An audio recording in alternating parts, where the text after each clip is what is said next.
കേരളത്തിലെ ഒരു പ്രധാനപ്പെട്ട മാധ്യമം ഒരു മെയില് പിന്നെ അർജൻറ്റീനയ്ക്ക് അയച്ചിട്ടുണ്ട്. അതിൻ്റെ അകത്ത് മിനിസ്റ്റർ പറഞ്ഞൊരു 3-4 ചോദ്യമാണ്. മെസ്സി വരുമോ, എപ്പോൾ വരും, എത്രയ്ക്ക് എഗ്രിമെൻറ്റ്, എങ്ങനെയാണ് എഗ്രിമെൻറ്റ്, ഏത് രീതിയിൽ നടക്കും കളി, പിന്നെ ഒരു 6 പാരഗ്രാഫ് എഴുതിയിട്ടുണ്ട്. ആ 6 പാരഗ്രാഫിൽ എഴുതിയ എന്താണ് അരുൺ? ഒന്ന്, ഇവിടെ ഫിഫ റാങ്കിങ്ങിലുള്ള ഒരു സ്റ്റേഡിയം ഇല്ല, പിന്നെ നിങ്ങൾ എങ്ങനെയാണ് എഗ്രിമെൻറ്റ് വെക്കുന്നത്? ഒന്നാമത്തെ കാര്യം.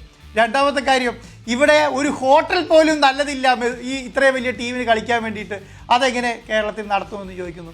മൂന്നാമത്തെ ചോദ്യം എന്ന് പറയുന്നത്, ഇതുപോലെ ഒരു പിന്നെ സ്റ്റേറ്റിൽ ഈ അർജൻറ്റീന പോലെ ഒരു വലിയ ടീം കന്ന് കളിക്കുന്നതിന് നിങ്ങൾ കേന്ദ്ര സ്പോർട്സ് മിനിസ്ട്രിയുമായി ബന്ധപ്പെട്ടിട്ടുണ്ടോ എന്നുള്ളതാണ്. നാലാമത്തെ ചോദ്യം എന്ന് പറയുന്നത്, നിങ്ങൾ ഇത്രയും ചെറിയ കമ്പനികളൊക്കെ ആയിട്ടാണോ എഗ്രിമെൻറ്റ് വെക്കുന്നത് എന്ന് ചോദിക്കുകയാണ്. അപ്പം എന്താണ് ഇതിൻ്റെ ഇൻറ്റൻഷൻ എന്ന് നോക്കിക്കുക. ഏതെങ്കിലും സാധ്യത വരുന്നുണ്ടെങ്കിൽ അതും കൂടി അടയ്ക്കാൻ വേണ്ടി ശ്രമിക്കുകയാണ് അവിടെ. കാരണം അവരുമായിട്ട് നമ്മൾ മാസങ്ങളായിട്ടും വർഷങ്ങളായിട്ടുള്ള കോണ്ടാക്ട്സ് കൊണ്ട് നമ്മളെ വിശ്വസിച്ച് മുന്നോട്ട് പോയി എഗ്രിമെൻറ്റ് വെച്ചതിന് ശേഷം അവരോട് പറയുകയാണ്, നമ്മൾ പറയുന്നു വരുന്നു എന്ന്, ഇവിടുന്ന് പറയുന്നു വരുന്നില്ല എന്ന്. അപ്പം അത് വരുത്താതിരിക്കാൻ വേണ്ടി ഒരു എടുത്ത എഫേർട്ടിനെ കുറിച്ചാണ് ഞാൻ പറയുന്നത്.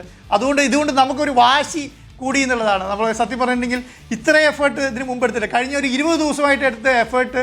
കാരണം നമ്മുടെ ചെയർമാൻ കഴിഞ്ഞ 15 ദിവസമായിട്ട് പിന്നെ അർജൻറ്റീനയിലും മിയാമിയിലും ഫ്ലോറിഡയിലൊക്കെയാണ്.